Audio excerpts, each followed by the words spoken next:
Sure, here is the text extracted from the images you provided. Your zoos are good. Scientist David Hone makes the case for zoos.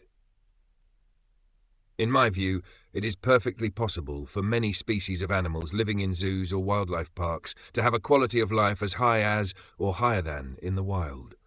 Animals in good zoos get a varied and high-quality diet with all the supplements required, and any illnesses they might have will be treated.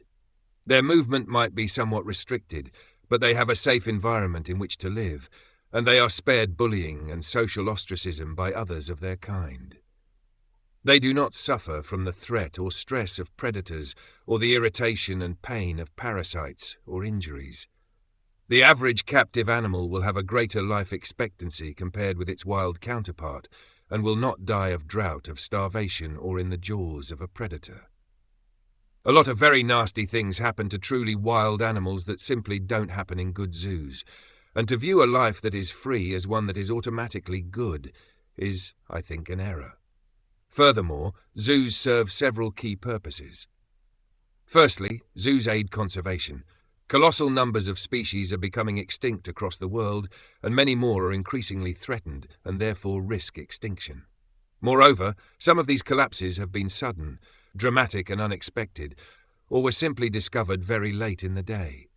A species protected in captivity can be bred up to provide a reservoir population against a population crash or extinction in the wild. A good number of species only exist in captivity, with many of these living in zoos. Still more only exist in the wild, because they have been reintroduced from zoos, or have wild populations that have been boosted by captive-bred animals. Without these efforts, there would be fewer species alive today. Although reintroduction successes are few and far between, the numbers are increasing, and the very fact that species have been saved or reintroduced as a result of captive breeding proves the value of such initiatives.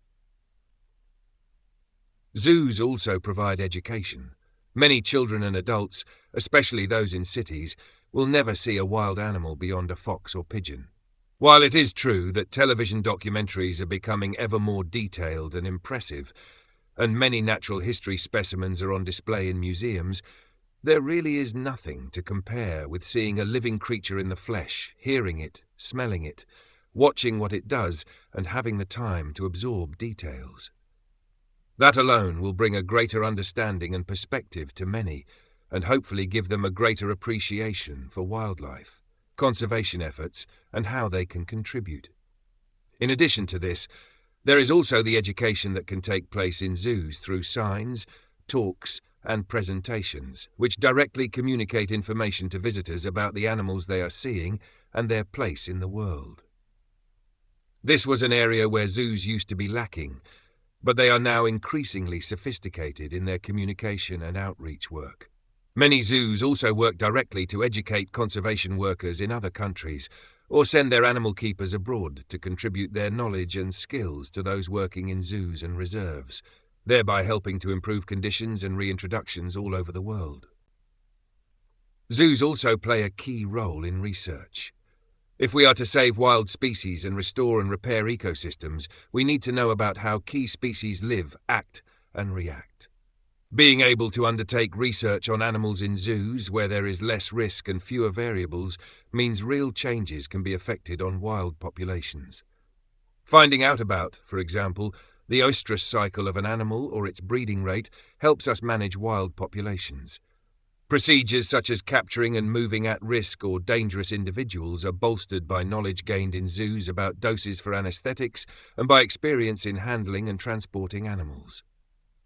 This can make a real difference to conservation efforts and to the reduction of human-animal conflicts, and can provide a knowledge base for helping with the increasing threats of habitat destruction and other problems. In conclusion, considering the many ongoing global threats to the environment, it is hard for me to see zoos as anything other than essential to the long-term survival of numerous species. They are vital not just in terms of protecting animals, but as a means of learning about them, to aid those still in the wild, as well as educating and informing the general population about these animals and their world, so that they can assist or at least accept the need to be more environmentally conscious. Without them, the world would be, and would increasingly become, a much poorer place.